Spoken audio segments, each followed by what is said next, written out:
Welcome to Board Gems. There's a new edition of Black Friday that I've acquired. I really like that game, so let's compare the old and the new. The 2010 edition of Black Friday was not actually originally published by 2F or 2F Spiele, Freedom and Frieza's own company. Instead it was published by Kosmos, which is a bit of a surprise. Anyway, it's in a Ticket to Ride sized square box. The new edition, which is from 2F Spiele, both the English editions are from Rio Grande Games, is quite small, the size of Carcassonne. So it's about half the size of the original, similar height, a little bit shorter, and a little bit more than half the width. I don't have a lot to say about the back of the box. The original mentioned a frighteningly realistic game.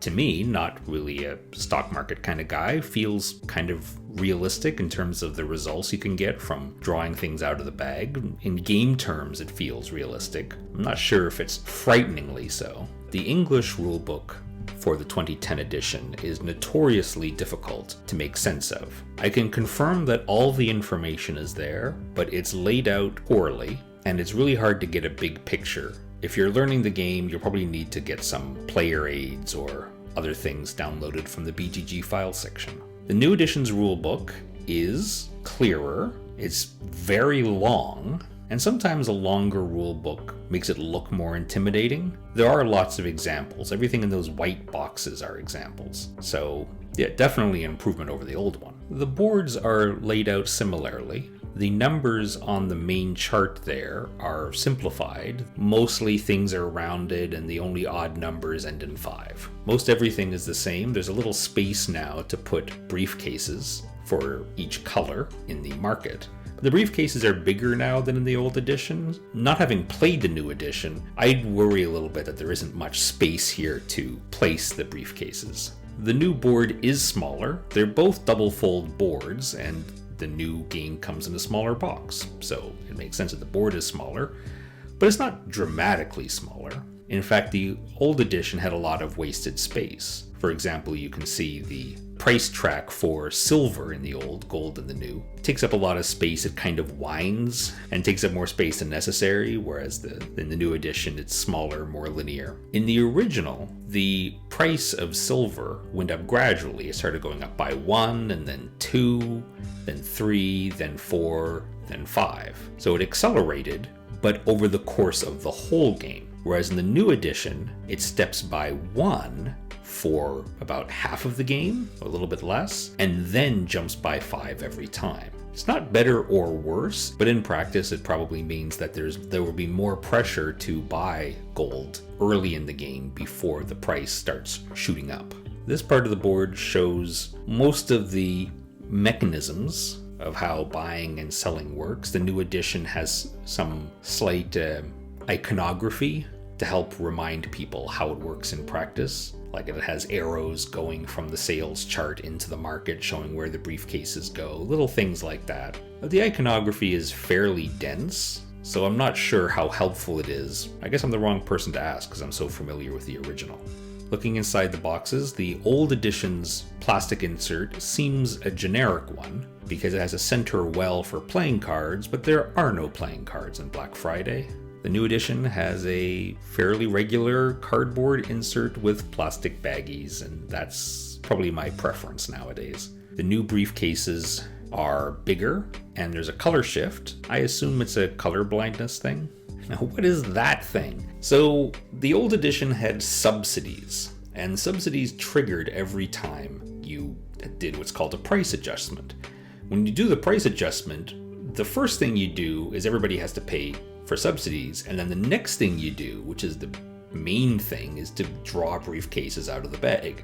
So you have this large wooden dollar sign put in the bag. Naturally, as players do a price adjustment, the first thing they're going to do is reach into the bag to pull out briefcases, and they're going to feel, what is this thing? Oh yeah, we have to pay for our subsidies. There are no subsidies in the new edition, so this is not necessary. So as you can see, again, the briefcases, the black briefcases, are larger in all 3 dimensions. The original had silver and gold. 5 silver was worth 1 gold. And instead, to make it a little bit more typical for board games, I guess. They now just have gold in 2 sizes, 1 and 5. But it plays exactly the same. I do miss the metallic paint of the original. Not really much to say about these, which are the steps that represent the increasing volatility of the market. That gray bar on the left references how many subsidies you're allowed to have. No subsidies anymore. These tiles are basically one-time use powers you give to players later in turn order. Well, at least the bottom tiles are compared to the top right 4 tiles. So you'll see the later you go in turn order, the more powerful the one-time use power is, the more options it provides. Now on the top left, so the original is a 2 to 5 player game, and the new one is 2, but they do the 2-player version differently. In the original, you would have these powers that players could use one time just to kind of change up the rhythm of the game. They don't come in the new edition because in the new edition, they actually use kind of a dummy 3rd player. Money. Gamers hate paper money.